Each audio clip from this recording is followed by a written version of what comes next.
여러분 안녕하세요. 오늘은 2025년 미국 연방정부 셧다운이라는 흥미진진, 아니 좀 골치 아픈 이야기를 해볼까 합니다. 셧다운이라니 뭔가 엄청난 일이 벌어진 것 같죠? 자, 그럼 무슨 일이 있었는지 우리 함께 위키피디아 스타일로 파헤쳐볼까요? 완전 가상의 시나리오니까 부담 없이 즐겨주세요. 때는 2025년 10월 1일 미국 연방정부가 멈춰버렸습니다. 마치 영화의 한 장면 같죠? 이유는 상원에서 2026 회계연도 예산안이 짠 하고 부결됐기 때문입니다. 주범은 바로 오바마 케어 보조금. 공화당과 민주당이 팽팽하게 맞서면서 일이 터진 거죠. 2018년 이후 7년 만에 찾아온 셧다운이라니, 트럼프 대통령 시절 이후 처음이라 더 스펙터클하네요. 셧다운이 시작되자 연방정부의 필수 기능 빼고는 올스톱. 트럼프 대통령은 이걸 민주당의 정치적 자살이라고 칭하며 정부 인력 감축으로 불필요한 관료주의를 없애겠다고 선언했습니다. 80만 명이나 되는 연방 공무원들이 무급 휴가를 가게 되면서 경제적 손실은 하루에 수억 달러에 달할 거라는 무시무시한 예측도 나왔습니다. 자, 그럼 좀 더 자세히 알아볼까요? 1. 개요. 2025년 10월 1일 셧다운이 시작되면서 경제, 사회, 국제관계에 엄청난 파장을 일으켰습니다. 오바마 케어 보조금 때문에 시작된 이 갈등은 7년 만에 다시 셧다운 버튼을 누르게 된 거죠. 배경: 8월 30일 상원에서 공화당이 셧다운을 막기 위해 2026년 임시예산안을 제출했지만 아쉽게도 부결. 민주당이 낸 안도 마찬가지였답니다. 트럼프 대통령은 민주당이 만든 조직은 모조리 없애겠다 라며 셧다운 시 정부 인력을 영구 감축하겠다고 경고했어요. 9월 24일에는 대통령직 속기관인 OMB에서 각 정부기관에 대량해고 대비 인력 감축 계획을 준비하라는 지시까지 내렸다고 하네요. 트럼프 대통령과 민주당 지도부는 협상 테이블에 앉았지만 결국 회동마저 취소되면서 갈등만 더 깊어졌습니다. 척 슈머 민주당 상원 원내대표는 우리는 셧다운 원하지 않았어요. 초당적 타협안을 위해 공화당과 협력할 준비됐는데라며 아쉬움을 드러냈죠.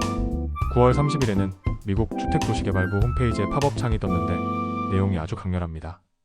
급진자파가 정부를 폐쇄하고 미국 국민에게 막대한 고통을 줄 것이라니.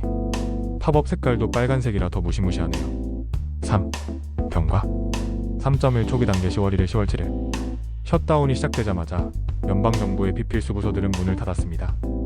국립공원청 NPS는 모든 국립공원을 폐쇄하고 방문객들에게 셧다운 때문에 문 닫았다는 안내판을 세웠죠. 공항보안국 TSA는 인력 부족으로 뉴욕 JFK 공항에서 대기시간이 무려 2시간 이상으로 늘어났다고 합니다.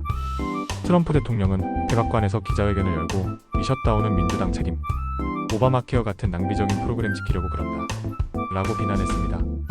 이에 질세라 하킴 제프리스 민주당 하원 원내대표는 트럼프의 정치쇼가 국민을 고통스럽게 하고 있다 라고 맞받아쳤죠.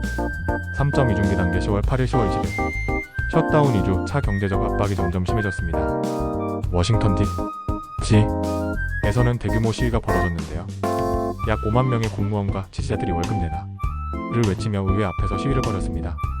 오바마 케어 보조금 지급이 중단되면서 저소득층 의료보험도 위협받게 되자 일부 주 정부는 자체 예산으로 지원을 시작했습니다.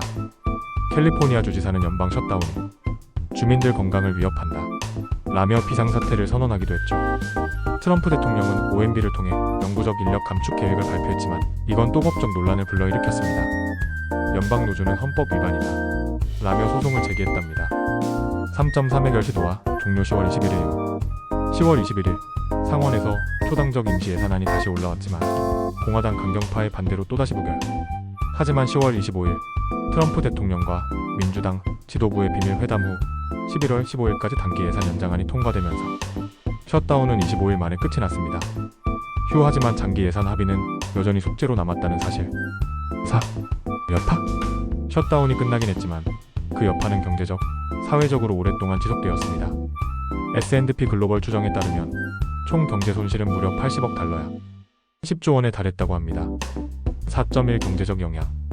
GDP 성장 둔화. 셧다운 기간 동안 미국 GDP 성장률이 0.3%나 떨어졌습니다. 정부 계약 업체 로키드 마틴, 보잉 같은 회사들과 작업을 멈추면서 실업률이 일시적으로 0.5% 상승했죠. 금융시장 변동. 다우존스 지수가 5%나 하락하면서 투자자들이 불안에 떨었습니다. 특히 오바마 케어 관련 주식 헬스케어 기업들이 큰 타격을 입었답니다. 4.2 사회적 영향. 공무원 피해 무급 휴가 때문에 수십만 명의 공무원들이 재정난에 시달렸습니다. 심지어 푸드뱅크에 의존해야 하는 사람들도 있었고 정신건강 문제까지 겪는 사람들도 늘어났다고 하네요. 의료 및 복지. 오바마 케어 보조금. 지급이 늦어지면서 200만 명 이상의 저소득층이 의료 서비스를 제대로 받지 못했습니다. 식품 보조 프로그램 SNAP 지급도 늦어져서 가난한 사람들의 영양 상태가 나빠지기도 했답니다. 자, 오늘은 2025년 미국 연방정부 셧다운에 대해 알아봤습니다. 어때요? 좀 복잡하긴 하지만 슬픈 이야기였죠?